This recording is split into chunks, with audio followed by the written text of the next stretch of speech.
মাত্র ২০ মিনিট। ২০ মিনিটে সব শেষ করে দেওয়ার ক্ষমতা রাখে চীন। সমুদ্রের সজাগ দৃষ্টি এজন্যই রাখছে বেইজিং, যেন মুহূর্তেই তছনছ করে ফেলতে পারে সব।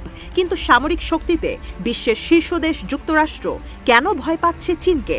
কেনই বা সমুদ্রের নিজেদের রণতরীগুলোকে বাঁচাতে এত তৎপরতা পেন্টাগনের?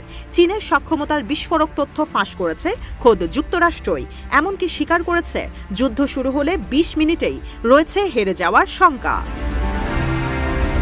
মার্কিন প্রতিরক্ষা মন্ত্রী পিট হেগসেথের এক কথায় পড়ে গেছে এই হইচই। তিনি বলেছেন, চীনের সামরিক বাহিনীর হাইপারসনিক ক্ষেপণাস্ত্রগুলো যুক্তরাষ্ট্রের অতিকায় রণতরীগুলো একসঙ্গে ডুবিয়ে দেওয়ার ক্ষমতা রাখে। এক সাক্ষাৎকারে পিট বলেন, পিপলস লিবারেশন আর্মির আলট্রা হাই স্পিড অ্যান্টিশিপ মিসাইলগুলো বেইজিংয়ের সমরাস্ত্র প্রস্তুতির অন্যতম হাতিয়ারগুলোর একটি। এই সমরযান বিশেষভাবে তৈরি হয়েছে যুক্তরাষ্ট্রের সেনাবাহিনীকে কোণঠাসা করতেই। চীন এমন এক সেনাবাহিনী বানিয়েছে যে সেনাবাহিনী যুক্তরাষ্ট্রকে পরাজিত করার জন্য যথেষ্ট। যদিও প্রতিরক্ষা মন্ত্রী হওয়ার আগে তিনি এই মন্তব্য করেছিলেন, যা ফাঁস হয়েছে সম্প্রতি। সেই সাক্ষাৎকারে হেগসেথ বলেন, সারা বিশ্বে যুক্তরাষ্ট্রের বিমানবাহী রণতরীগুলো অবশ্যই শক্তিশালী, পরমাণু সক্ষমতাও যুক্তরাষ্ট্রের আছে। কিন্তু কি হবে যদি যুদ্ধ শুরুর ২০ মিনিটে ১৫টি হাইপারসনিক মিসাইল যুক্তরাষ্ট্রের ১০টি রণতরী শেষ করে দেয়? যদিও বক্তব্য পুরনো, কিন্তু দেশের প্রতিরক্ষা মন্ত্রীর চীনের সামরিক সক্ষমতা নিয়ে এত জ্ঞান এটাই প্রমাণ করে যে পিপলস লিবারেশন আর্মিকে ভয় পায় যুক্তরাষ্ট্র।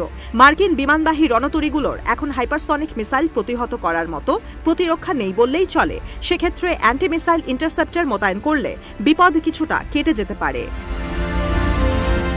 গেল মাসেই ইন্দো প্রশান্ত মহাসাগরীয় অঞ্চলে রণতরীগুলোর জন্য চীনের সামরিক বাহিনীর হুমকি সম্পর্কে পিট হেগসেথকে অবগত করেছিলেন মার্কিন গোয়েন্দারা। যেই প্রতিবেদনে ছিল, হঠাৎ খুব দ্রুত পিপলস লিবারেশন আর্মি হামলা করবে আর তাইওয়ান দখল করবে।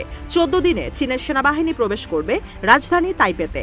আপাতত মার্কিন ৭ম নৌবহর মোতায়েন করা আছে তাইওয়ানের খুব কাছে। এই একই উপায়ে ২০২২ সালে ফেব্রুয়ারিতে ইউক্রেনে সেনা অভিযান শুরু করে মস্কো। যদিও তা ব্যর্থ হয়ে এখন স্থায়ী সংঘাতে পরিণত হয়েছে। সম্প্রতি দুটি ভিন্নধর্মী হাইপারসনিক মিসাইল সিস্টেম মোতায়েন করেছে চীন, যেগুলো শব্দের চেয়েও ৫ গুণ দ্রুত গতিতে ছুটতে পারে, কয়েক মিনিটে লক্ষ্যবস্তুতে হামলা করতে পারে। ধরা পড়ে না মিসাইল ডিফেন্স সিস্টেমে।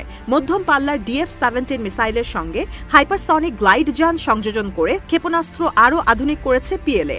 ১৫০০ মাইলের এই ক্ষেপণাস্ত্র পশ্চিম প্রশান্ত মহাসাগরে ভিনদেশী রণতরী আর নৌঘাঁটি লক্ষ্য করে হামলা চালানোর কাজে উৎক্ষেপণ করা হতে পারে। এছাড়াও DF-17-এর ৫০০০ মাইলের ক্ষেপণাস্ত্রে হাইপারসনিক যুদ্ধাস্ত্র সংযোজন করে তা আরও শক্তিশালী করা সম্ভব।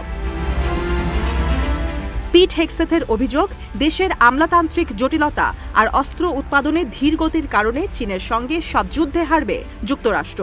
উল্টো দিকে চীন অনেক দ্রুত গতিতে সমরাস্ত্র তৈরি করছে, মিসাইল, যুদ্ধবিমান, রণতরী আর সাবমেরিন বানাচ্ছে।